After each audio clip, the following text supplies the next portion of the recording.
video দেখিব দাঁত নাই আমাৰ দাঁত নাই কে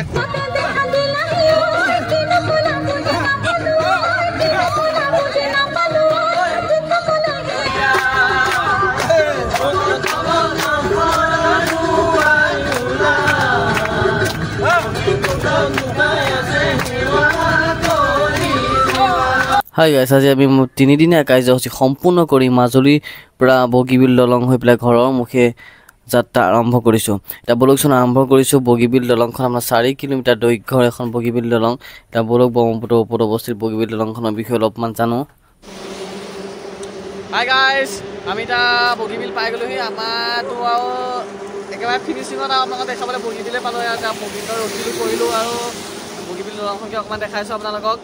গোটেইখিনি মানুহ বৰষুণ দি আছে কিনা নামি নাহিলে বাৰু আমি কেইজনমান নামিলোঁ নামি পেলাই দেখাইছোঁ অলপমান ইয়াত দেখিছে নহয় এয়া গাড়ীত চবিতা উঠিবলৈ ল'লেই এতিয়া মই কিন্তু শ্বৰ্টকৈ দেখাইছোঁ কিমান দীঘল দেখিছে নহয় 4 কিলোমিটাৰ দীঘল এখন বগীবিল দলং এতিয়া মই আপোনালোকক জনাবলৈ লৈছোঁ বগীবিল দলং অসমৰ ডিব্ৰুগড় জিলা বগীবিল নামৰ ঠাইত অৱস্থিত ব্ৰহ্মপুত্ৰৰ ওপৰত 4ৰ্থখন দলং আৰু এই দলংখন আপোনাৰ 2002 চনত সেই সময়ৰ প্ৰধানমন্ত্ৰী অটল বিহাৰী বাজপেয়ী দলংখনৰ নিৰ্মাণৰ কাৰ্যকাম শুভাৰম্ভ কৰে তাৰ 25 ডিচেম্বৰ 2018 চনত প্ৰধানমন্ত্ৰী নৰেন্দ্ৰ মোদী ডাঙৰীয়াই এই দলংখনৰ কাম সম্পূৰ্ণ কৰাৰ শুভাৰম্ভ কৰে মানে দলংখন আৰম্ভণি কৰে তাৰপিছৰ পৰা দলংখনত পিনেদিয়ে যাতায়াত আৰম্ভ হৈ যায় আৰু ব্ৰহ্মপুত্ৰৰ ওপৰত 4ৰ্থখন দলং ৰেল আৰু পথ যোগাযোগ ব্যৱস্থা থকা ভাৰতৰ যিকোনো নদীৰ ওপৰত নিৰ্মিত দলঙৰ ভিতৰত আটাইতকৈ দীৰ্ঘতম দলং 1767 কোটি টকাৰ এই দলংখনৰ নিৰ্মাণৰ কাৰ্যৰ বাজেট আছিল সকলোৱে গম পায় না দলংখনৰ নাম বগীবিল কিন্তু দলংখনৰ নাম বগীবিল নামাকৰণ কৰাৰ আগত এই দলংখনৰ বিতৰ্ক সৃষ্টি হৈছিল নামাকৰণৰ ওপৰতে তাৰপৰা অসমৰ বহুকেইটা জনগোষ্ঠীয়ে তেওঁলোকৰ স্মৃতি জড়িত উপৰিপুৰুষৰ নামেৰে দলংখনৰ নামাকৰণ কৰিবলৈ দাবী জনাইছিল যেনেকৈ এই ক্ষেত্ৰত চুতীয়াসকলে বীৰংগনা নাৰী সতী সাধনী স্মৃতিত সতী সাধনী সেতু আৰু আহোমসকলে আকৌ চাওলুং চুকাফাৰ স্মৃতিত চুকাফা সেতু আকৌ মিচিংসকলে শ্বহীদ কমলামিৰি সেতু বা মিৰি জীয়ৰী সেতু আকৌ দেউৰীসকলে ভীমবৰ দেউৰী সেতু তাৰপৰা সোণোৱাল কছাৰীসকলে আকৌ শলালী সেতু মুছলমানসকলে আকৌ আজান পীৰ সেতু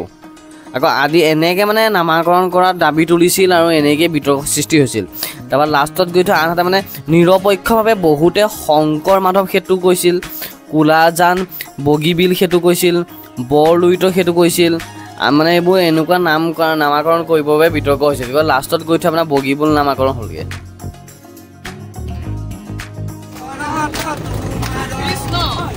অৱস্থে খুবে আতি চামকলে মৰ কমললু চান চাৰু অৰুণয়ধৰ ঐ কমললু চান চাৰু অৰুণয়ধৰ আমি আপোনাৰ আহি ডিমৌ পালোহি এতিয়াও ঘৰলৈ আহি আছোঁ মানে তো ডিমৌত আহি পেলাই ইয়াত ভাত সাজ খাই লৈছোঁ ভাত সাজ খাই মেলি ইয়াতে আপোনাৰ মিঠাই চিঠাই যি পাওঁ আৰু লৈ মেলি তাৰপৰা ঘৰলৈ যামগৈ আৰু তো ইয়াৰ পৰা আৰু ক'তো ৰখা নহ'ব চাগে আৰু ডিমৌত এতিয়া আমাৰ পেট পূজাটো কৰি আছোঁ বাৰু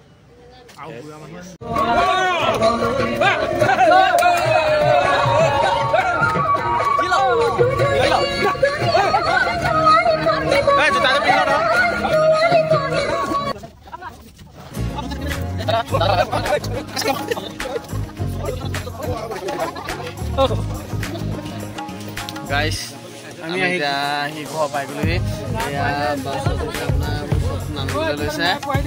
এতিয়া ৰাতি কেইটা বাজিছে 10টামান বাজিলেনে তো আমি ৰাতি 10টা বজাত আহি ঘৰ পাইছোঁ এবাৰ গোটেইখিনি নামিবলৈ লৈছোঁ আমাৰ গাঁওখনতে তো মাজুলী যাত্ৰাটো কেনেকুৱা লাগিলে আপোনালোকেও জনাব আমাৰতো মোৰতো ভালেই লাগিলে বাৰু তো ইয়াতে মাজুলী যাত্ৰা সামৰণি মাৰিছোঁ আমাৰ দুদিনীয়া কাৰ্যসূচী ইয়াতে শেষ হৈছে আৰু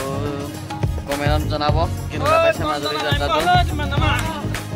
আৰু যদি পাৰে কোনোবাই এতিয়াও যদি ছাবস্ক্ৰাইব কৰা নাই কিন্তু প্লিজ ছাবস্ক্ৰাইব কৰি দিব দেই লাগিলে অলপমান শ্বেয়াৰ কৰিও ছাবস্ক্ৰাইব কৰাই দিব ছাবস্ক্ৰাইবাৰ কিন্তু বঢ়াব পৰা নাই অলপ ছাবস্ক্ৰাইব কৰি দিব দেই মুখলৈ চাব আৰু যেন তেনে অলপ আৰু এটা দুটাকৈ কৰি দিব ছাবস্ক্ৰাইবাৰ 1000 মান যেন তেনে কৰাই দিয়কচোন আৰু bye bye friends good night শুভৰাত্ৰি গাড়ী নামাই দিয়ক